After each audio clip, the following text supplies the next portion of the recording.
So you went back to the mountains in 25 years. What's the difference you have discovered?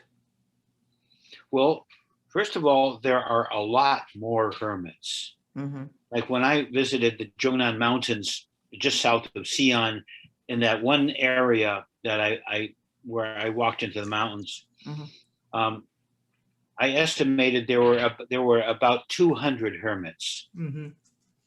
And when I went back in the same area um, to do the documentary film, it turns out the head of the chief cameraman Mm-hmm. had used my book, Mm-hmm. and had gone into the same area, and he had photographed over 600 hermits. Oh. Over so there, when I did the documentary, then I could say there are three times or maybe four times as many hermits living in the same area. So the hermit population had increased a lot. Mm-hmm. And I think we could say that it is probably a reflection of the society.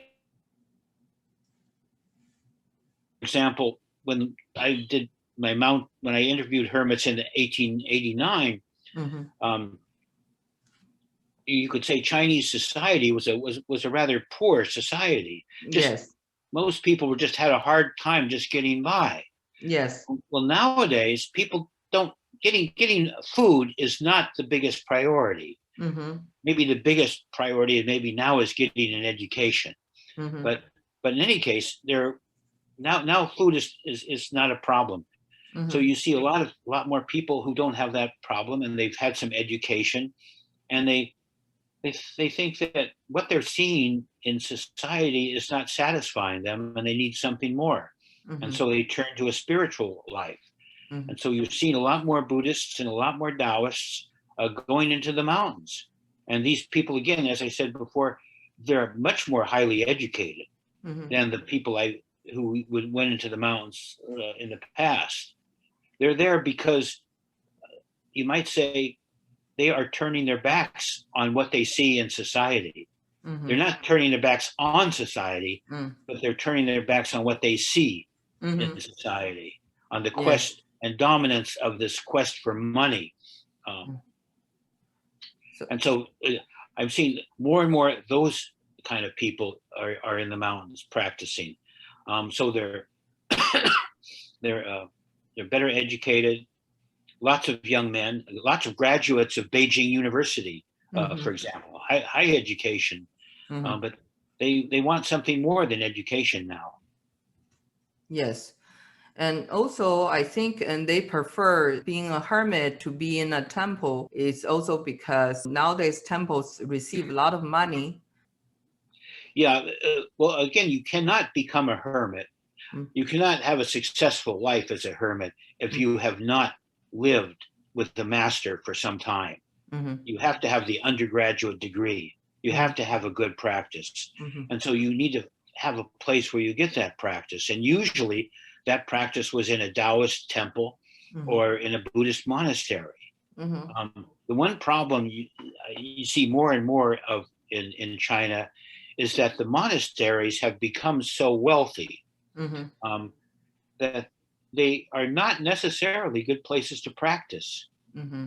I would, if I was a young Chinese person and looking for a place to practice, I would not go to Shaolin Se.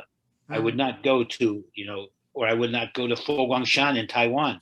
I would Mm-hmm. not go to a temple where that caters to tourism Mm-hmm. and that supports itself by chanting funerals all the time.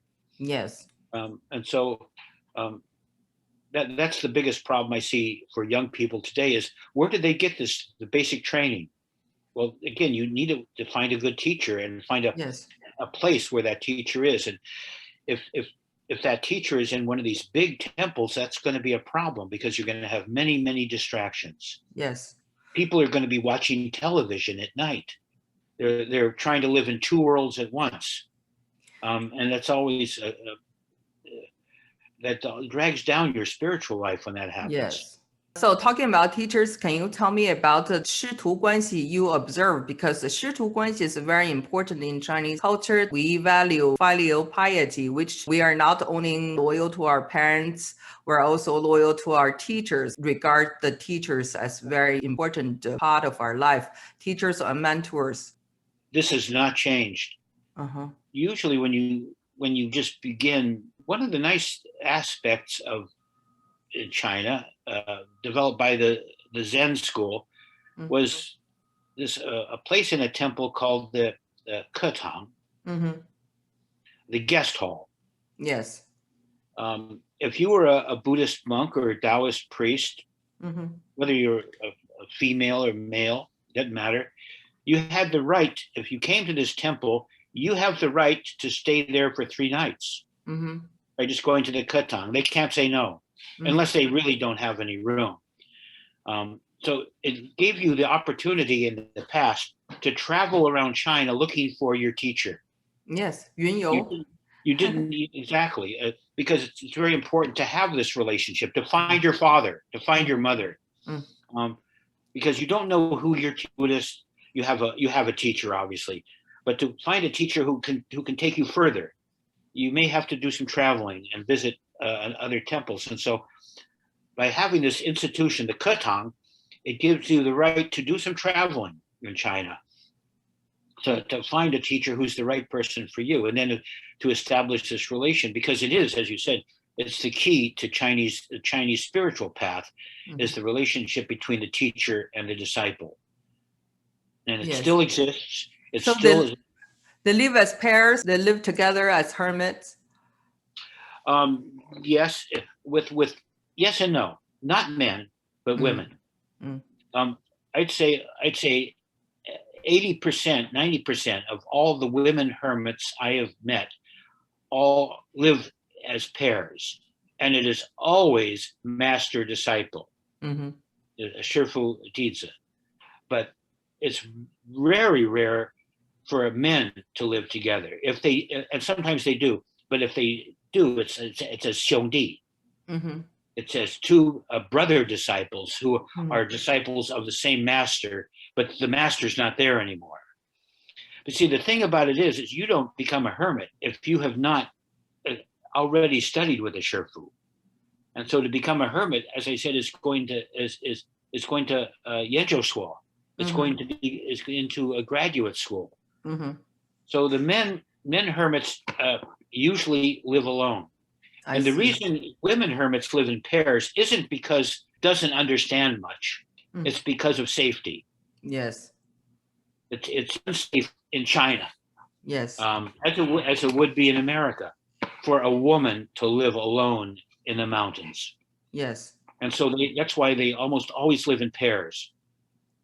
Yes. Some people you talk to, they have arthritis. Is that a part of the problem living in a mountain or in a cave? It's wet, it's Yeah, moist.